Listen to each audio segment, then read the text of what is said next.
Il est 23 heures, vous suivez le journal et les principaux titres.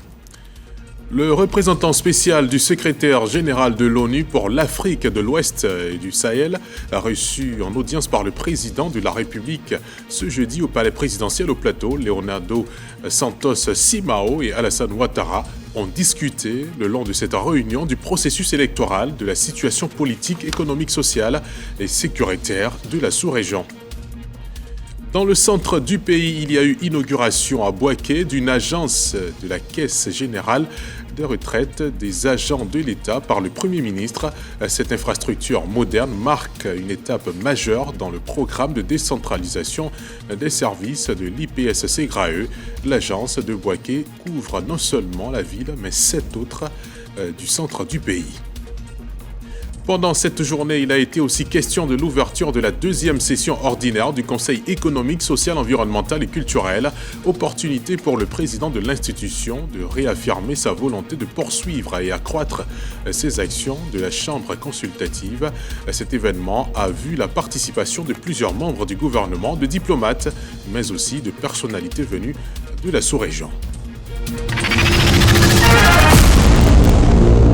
Voilà pour le prologue. Bonsoir à tous et bienvenue.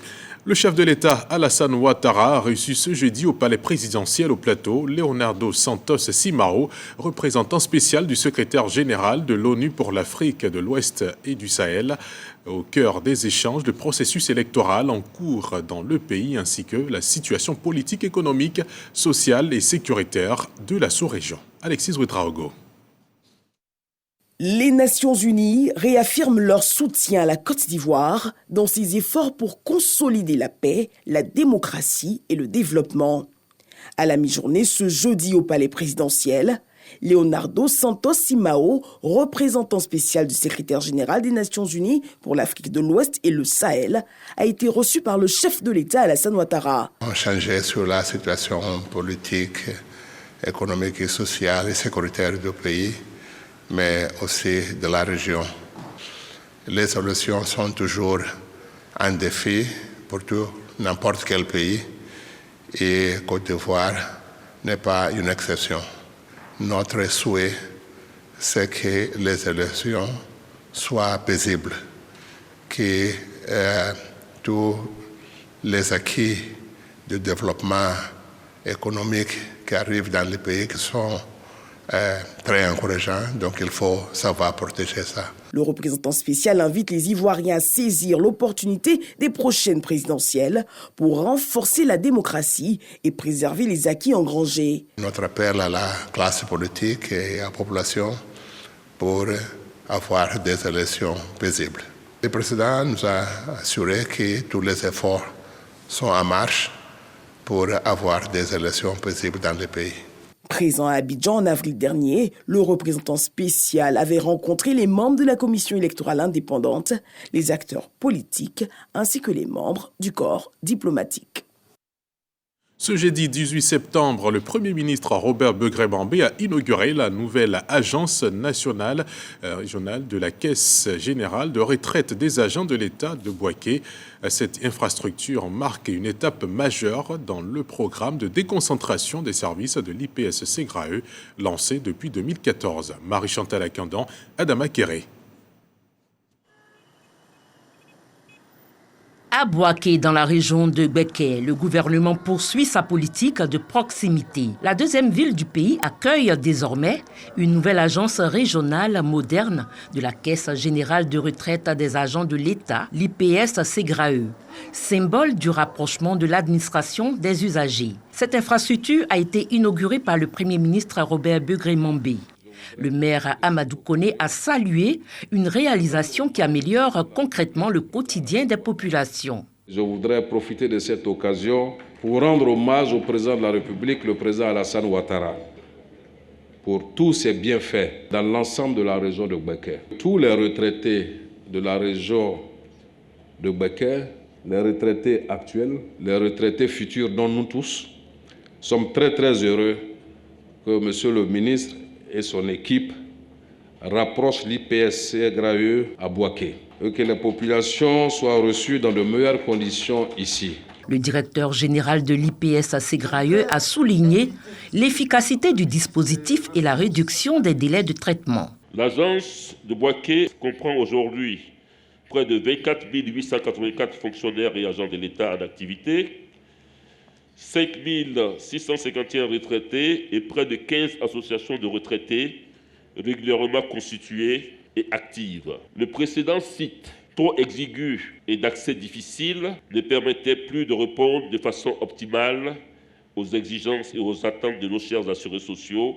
La nouvelle infrastructure traduit ainsi une amélioration continue de la qualité des services. Le ministre Adama Kamara a rappelé les progrès du pays en matière de protection sociale, avec plus de 68% de la population déjà couverte. L'agence principale de l'IPS Ségrayeux est un instrument de justice sociale, un centre d'accueil humain, un maillon essentiel du service public de proximité, l'expression du rapprochement du service public vers l'usager cher à notre président bien-aimé, son Excellence Alassane Ouattara. Elle offrira l'ensemble des prestations habituellement centralisées à Abidjan, constitution et suivi des dossiers de pension, à réduire considérablement les délais de traitement, à rapprocher l'administration des usagers, à améliorer le confort des assurés et à limiter les déplacements souvent coûteux et pénibles vers la capitale économique. Enfin, le Premier ministre Robert Begré-Mambé a présenté cette agence comme un symbole d'équité territoriale dans la vision du président Alassane Ouattara. Je me réjouis parce que Bouaké fait la fierté de la Côte d'Ivoire. Le président Alassane Ouattara, il m'a chargé de vous dire ceci. Si la Côte d'Ivoire avance, si la Côte d'Ivoire se modernise et progresse, c'est parce que hier, vous retraités, vous avez consacré votre énergie, votre intelligence et vos années de travail à servir la Côte d'Ivoire. C'est pourquoi, sous sa haute impulsion, le gouvernement de la Côte d'Ivoire reste résolument engagé à ses côtés à garantir à chacun des travailleurs de ce pays, qu'ils soient du public ou du privé, une retraite digne et sécurisée. Vous retraités, tous vos actes réalisés ici, dans cette agence, devront être réalisés avec beaucoup de facilité pour vous simplifier la tâche. Bouaké confirme ainsi son rôle de pôle social et moderne au service des usagers. Dans la capitale du Béquet, le Premier ministre Robert Begré-Mambé a ouvert le forum Invest in Vallée du Bandama. C'était sur le site de la préfecture, organisé par le district autonome de la Vallée du Bandama. Ce rendez-vous économique se poursuit jusqu'à vendredi. Il vise à séduire investisseurs nationaux et internationaux en mettant en avant les potentialités de la région. À travers ce forum, le district illustre la vision du développement portée par le président de la République en approfondissant la décentralisation et en affirmant son rôle moteur dans l'économie ivoirienne. Retour à Abidjan où le Conseil économique, social, environnemental et culturel a ouvert sa deuxième session ordinaire ce jeudi. Une occasion saisie par Eugène Akaawele, président de l'institution, pour prononcer un discours d'orientation de cette deuxième session. Il a réaffirmé sa volonté de poursuivre et accroître ses actions de chambre consultative. Le compte-rendu de Noussangari. Après quelques mois de pause, les membres du Conseil économique, social, environnemental et culturel ont repris le chemin de leur institution pour l'ouverture de la deuxième session ordinaire. Le président Eugène Akaawele, dans son discours d'orientation, a insisté sur sa volonté de renforcer le rôle consultatif du CESEC et de multiplier les actions concrètes au service du pays. La Commission des affaires sociales et culturelles a choisi pour cette session de porter son attention sur une question particulièrement préoccupante. Grossesse en cours de scolarité, défis et enjeux socio-économiques. Parallèlement, la Commission Communication et Nouvelles Technologies s'est engagée au cours de cette session sur un chantier porteur d'avenir à travers le thème « Apport des TIC dans la sauvegarde et la valorisation du patrimoine matériel et immatériel. Ces deux thématiques, en apparence distinctes, traduisent en réalité une même exigence, celle de reconnaître la complexité des enjeux sociaux et culturels et de leur donner la place qu'ils méritent dans l'agenda national. L'ouverture de cette session s'est faite dans un contexte particulier à quelques semaines de la présidentielle d'octobre. Je me fais l'écho de l'appel du président de la République qui invite toutes les Ivoiriennes et tous les Ivoiriens à faire des choix responsables, à rejeter les discours de haine et de division et à s'inscrire pleinement dans une logique de continuité, de progrès et d'unité. Ce n'est qu'en protégeant les acquis de notre démocratie et en consolidant la confiance dans nos institutions que nous pourrons ensemble bâtir une Côte d'Ivoire plus forte, plus juste et plus prospère. Parmi les invités, plusieurs personnalités ont marqué leur présence, dont les présidents du CESEC du Bénin et de la Guinée équatoriale et le haut représentant du président de la République. La deuxième session, donc celle de cette année, à laquelle je suis invité, me permet de voir que la première session qui a été organisée a porté ses fruits, avec des résultats concrets dont les éléments nous ont été partagés aujourd'hui. Et là, je vois que le programme continue de s'enrichir. Je voudrais donc féliciter le président du CESEC et ses collaborateurs pour leur engagement auprès du gouvernement pour faire en sorte que la Côte d'Ivoire soit un pays développé et prospère et où l'ensemble des communautés vivent en paix. Ouverte ce 18 septembre, cette deuxième session ordinaire se poursuivra jusqu'en décembre prochain avec à l'agenda des débats riches et structurants pour l'avenir du pays. Le ministre de la Communication, Amadou Coulibaly, a procédé ce matin à l'agence ivoirienne de presse au lancement d'un nouveau portail consacré à la présidentielle de 2025. C'est une plateforme qui a pour mission d'informer l'opinion publique sur les différents événements liés au processus électoral. Morel Kouakou, Régis Kofi et Zakaria Traoré. Quelques clics du ministre de la Communication, Amadou Coulibaly, et voilà ouvert le portail de l'AIP dédié à la présidentielle 2025. Une plateforme où l'on retrouve toute l'actualité électorale. Le portail que nous présentons aujourd'hui s'inscrit dans la volonté de moderniser cette agence et de l'adapter aux mutations technologiques et sociétales de notre époque. Il doit permettre de répondre avec pertinence aux attentes de nos concitoyens.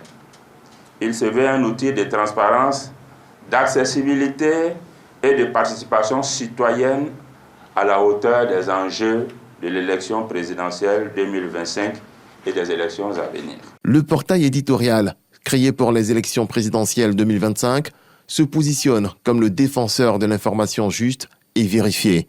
Il propose également des archives de la vie politique ivoirienne, un point d'honneur salué par le ministre de la Communication. En adoptant cette démarche, qui vise à garantir à chaque citoyen, où qu'il se trouve, de suivre les faits marquant les déclarations officielles, d'entendre les voix des électeurs, vous assurer une couverture inclusive et professionnelle du processus électoral.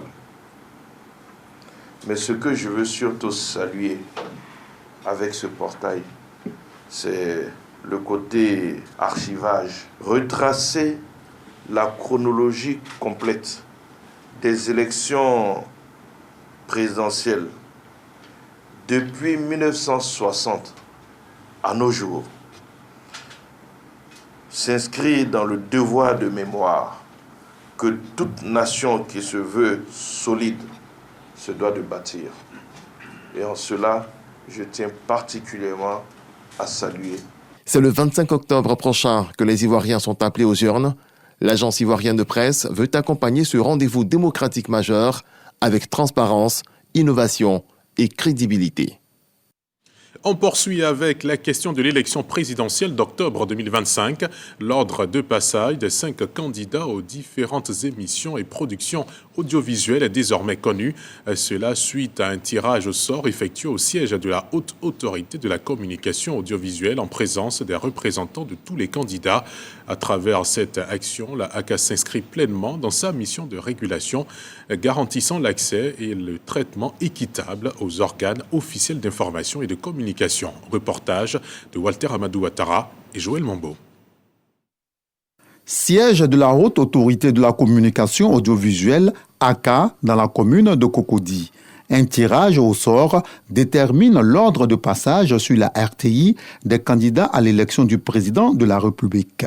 Les programmes audiovisuels concernés sont l'émission Face aux électeurs et les prêts à diffuser PAD. Pour un souci de transparence et d'équité, tous les représentants des candidats sont présents. Nous travaillons tous les jours, donc face aux électeurs, nous sommes face à eux tous les jours. Même si nous passions en 5e position, l'essentiel était de faire passer le message, le bilan, la philosophie, la vision du président Alassane Ouattara, qui pour nous est une chance pour la Côte d'Ivoire et nous souhaitons que les différents éléments que nous mettrons à la disposition des téléspectateurs, mais majoritairement des électeurs, nous permettront de réaliser le score que nous voulons pour sa victoire. Je passe en 2e position après le président Alassane Ouattara. C'est une bonne position. On appelle ça être en pole-po. Je remercie la ACA aujourd'hui pour la transparence de cette séance de travail. On va normalement, tous les candidats partent de la même manière, avec équité en termes d'audiovisuel. Nous sommes en 3e position face aux électeurs. Le tirage a été clair devant le président de la ACA et de toute la direction. Et nous recevons ce classement avec beaucoup de joie, beaucoup de bonheur. Nous allons nous conformer à cela et aux normes techniques qui ont été arrêtées par la ACA pour que nous puissions édifier les Ivoiriens. C'est le sort qui a décidé que nous soyons en 4e position. Et donc nous nous présentons face aux électeurs ivoiriens qui, mine de rien, connaissent Madame la présidente Lagou et donc ils lui accorderont sa confiance face à ce qu'elle va leur proposer. Nous leur proposons pour l'essentiel, nous avons toujours proposé aux Ivoiriens la paix. Nous venons en 5e position. Nous sommes ravis. Nous avons pu retenir de cette réunion toute la documentation que nous devons mettre à la disposition de la ACA. Il y a aussi des clés USB qui seront mises à notre disposition sur lesquelles nous devons enregistrer toutes nos productions. Nous devons aussi faire parvenir nos programmes de gouvernement, nos projets de société. Et donc, c'est pour dire que nous sommes réellement prêts. On retient l'ordre suivant pour les PAD. 1. Awa Domelo. 2. Simone Evegbagbo. 3. Alassane Ouattara. 4. Henriette Lagou. Et 5. Jean-Louis Bion. Gilbert Kafana Koné, président du directoire du RHDP, a été désigné directeur national de campagne du candidat du parti pour la présidentielle d'octobre prochain. Annonce faite à l'issue de la 29e séance de travail du directoire du RHDP à l'Hôtel Ivoire. Suivant cet extrait de déclaration finale lu par le porte-parole principal du RHDP, Kobenon Kwasi Adjoumani, recueilli par Konaté Moussa et Frodo Célestin. La campagne sera dirigée par M. Gilbert Koné Kafana, président du directoire du RHDP, directeur national de campagne chargé de la coordination générale de la campagne, des districts et des structures de mobilisation.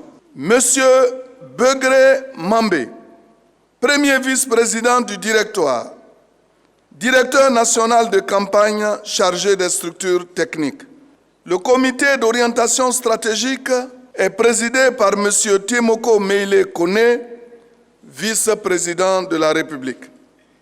La liste des membres de la direction nationale de campagne sera jointe en annexe du présent communiqué.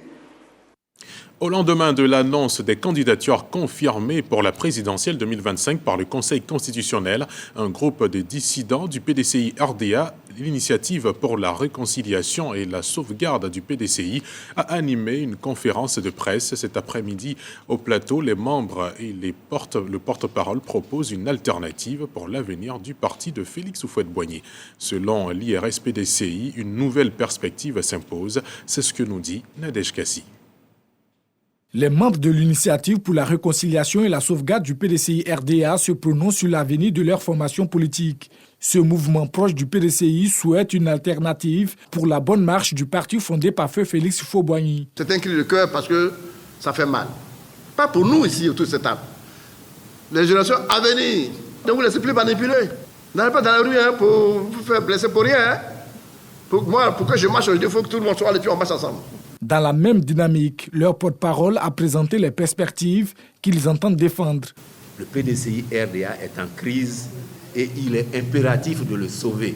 Pour éviter un bis repetita, estimons nous tous militants du PDCI RDA regroupés au sein du groupe IRS PDCI RDA qu'il est impérieux et urgent, mettre en place dans l'immédiat un comité de crise rassemblant toutes les sensibilités de notre formation politique afin d'une part de ramener l'unité et la cohésion au sein du parti et d'autre part de prendre ensemble toutes les mesures idoines pour sauver et sauvegarder le PDCI RDA. 2. Entrer dans une phase d'intérim encadrée par les dispositions statutaires, article 40, et réglementaire, article 43 du parti. L'IRS PDCI entend multiplier ses séances de sensibilisation dans les jours à venir pour allier davantage de militants à sa cause. Le Parti des peuples africains de Côte d'Ivoire, PPACI, exprime sa solidarité aux personnes interpellées ces derniers mois. Le parti dirigé par Laurent Gbagbo annonce aux côtés du PDCI RDA une action politique majeure prévue avant la fin du mois de septembre. Les détails de cette annonce avec Nou Sangaré. Le PPACI, Parti des peuples africains de Côte d'Ivoire, exprime sa solidarité aux personnes interpellées ces derniers mois ainsi qu'à leurs familles. Nous allons demander à rencontrer le ministère de l'Intérieur pour nous acquérir de la situation de ces compatriotes dont les familles demeurent sans nouvelles depuis plusieurs semaines. Le PPACI, en concertation avec le PDCI RDA, prévoit également une action politique d'envergure avant la fin du mois de septembre. Cette action, dont les modalités seront précisées ultérieurement, sera une action démocratique d'envergure pour le peuple et par le peuple. Aujourd'hui, le peuple attend des actions concrètes et nous nous y engageons. Nous demandons donc à tous nos compatriotes de rester à l'écoute. Une mobilisation que le PPACI présente comme un tournant décisif dans le climat politique actuel. Le ministre de la Construction, du Logement et de l'Urbanisme en visite à Shenzhen, en Chine. En marge de ce voyage officiel, Bruno Nabagné-Koné a signé ce mardi un protocole d'accord stratégique avec Huawei Technologies. Ce partenariat vise à digitaliser les services publics liés à l'urbanisme et au logement tout en améliorant la gestion du foncier urbain. Lancine Bakayoko, Michel Kwame.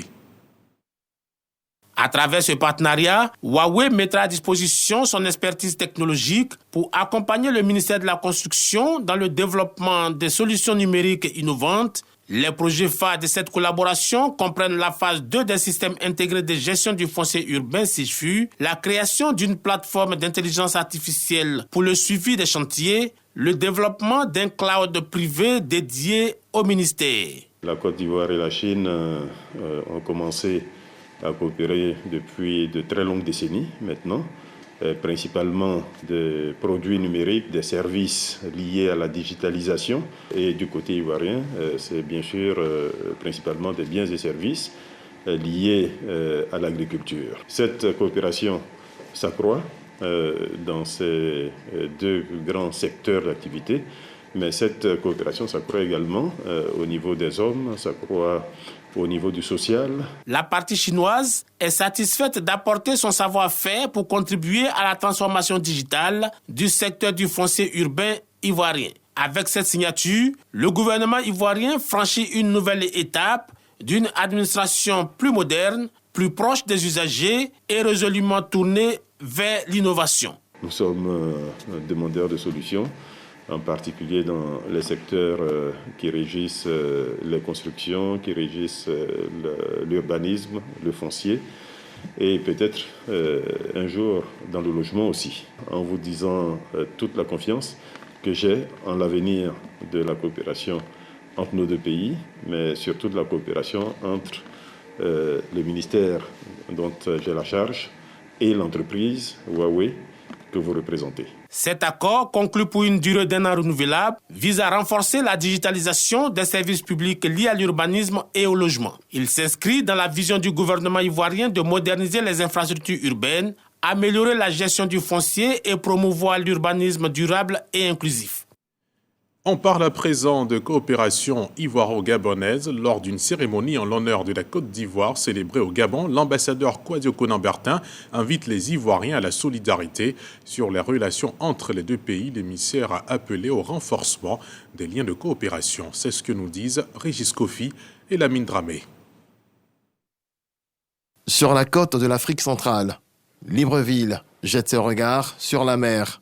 C'est dans la capitale gabonaise que flotte le drapeau ivoirien à l'heure de la célébration de l'an 65 de la Côte d'Ivoire. L'ambassadeur Kouadio Konan-Bertin a réuni la communauté ivoirienne vivant dans ce pays de plus de 2 millions d'habitants pour un moment de communion. Le diplomate a invité les Ivoiriens du Gabon à plus d'entraide et de rapprochement, surtout en cette période électorale. Je vous exhorte à cultiver la fraternité, le vivre ensemble au sein de vos associations et de la communauté ivoirienne tout entière, dans la solidarité pour être plus fort et plus efficace. L'efficacité, une valeur reconnue aux Ivoiriens en terre gabonaise. Plusieurs d'entre eux ont d'ailleurs reçu des tableaux d'honneur pour avoir occupé les premières places dans leur domaine de compétences. C'est une fierté pour moi aujourd'hui d'avoir été récompensé en tant que coopérateur économique ivoirien ici au Gabon. Recevoir cet honneur au cours de la célébration de notre indépendance est un véritable honneur que je n'oublierai jamais. Le travail, c'est un travail collectif, ce n'est pas individuel.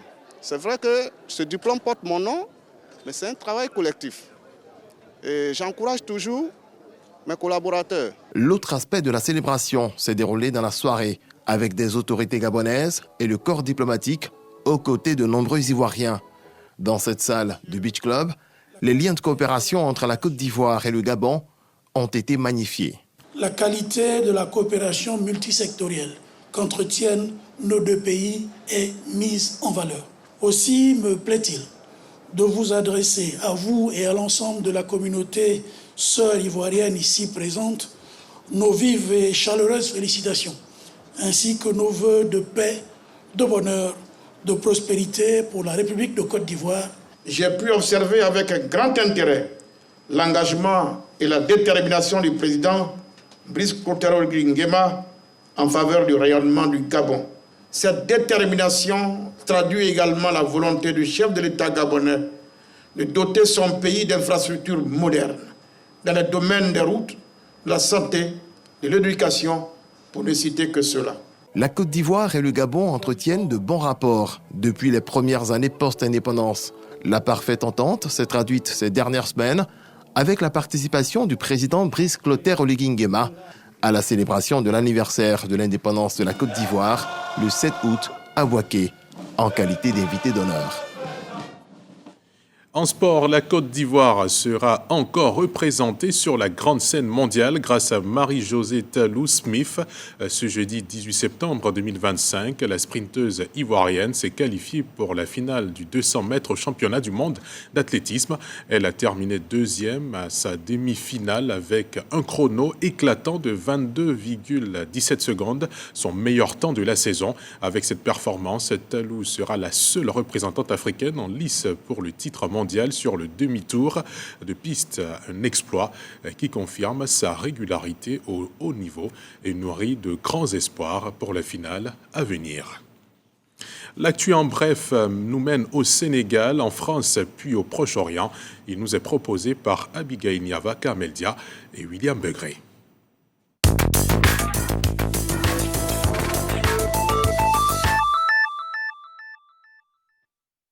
Au Sénégal, 112 migrants ont été secourus au large de Dakar. Leur pirogue, partie de Gambie pour rejoindre les Canaries, a chaviré après une panne de moteur. Tous sont sains et saufs, même si un passager a été hospitalisé. En France, c'était une journée de forte mobilisation sociale. Des centaines de milliers de manifestants ont défilé ce 18 septembre contre la politique budgétaire du gouvernement. Au Proche-Orient, les tensions restent vives. L'armée israélienne a ordonné l'évacuation de plusieurs communes du sud du Liban. Elle accuse le Hezbollah de vouloir relancer ses activités militaires et menace de frappes imminentes sur ses infrastructures.